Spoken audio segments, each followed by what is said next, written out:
এই যে এই তো দেখো না তিথি অনার্স সেকেন্ড ইয়ার পরে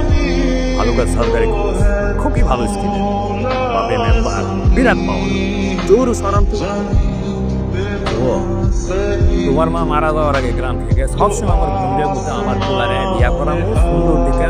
সুশ্রী দেখে একটা মেয়ে দেখো এই জন্যই তো আমি এত চেষ্টা করি নাহলে আমার এত থাকা নিষেধ আমার মা তো তখন জানতো না আজকে আমার এই অবস্থা জানলেই বিয়ের কথা বলো বুঝতে পারছি 2000 টাকা 2000 টাকা কে আমি কি তোমার লেগে এত কষ্ট করে বায়োডাটা বানাইছি এলাকায় ঘুরে মানুষের বাড়িতে মেয়ে ছবি বায়োডাটা আনছি এগুলো একটা ফলো আপনারা কইছিলাম মেয়েদের বাড়ি থেকে বায়োডাটা নিয়ে আসছে এত কথা বললেন অত কথা আমি কাজ করছি কাজের ন্যায্য পারিশ্রমিক চাই আপনি এত কথা বললেন আপনারা নিয়ে টাকাও দিব তোমার জন্য ঘটকালি তোলা নাই আমার একটা ভুল হয়েছে দেখুন রে কত সুন্দর নাই এত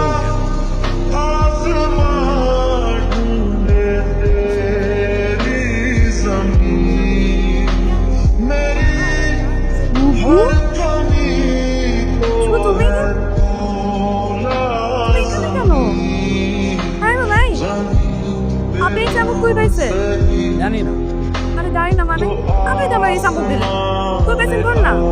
তোর জায়গা থেকে কাগজ কি বুঝছিলে সাউন্ড চাইছে বুঝতে পারো মনে করার চেষ্টা করে পাইতেছেন না যেহেতু এটা দেখে কিনতে পারেন কিনা সে আরে দেখে তো বাঙালি বাঙালি বাঙালি মানে কি পুরান মাল কিনে যারা পেছে এগুলো বাঙালি আসছে আর মধ্যে সুসুর বাবা তা দেখতে হন আপনার তাহলে উল্টা পাল্টা কথা আপনি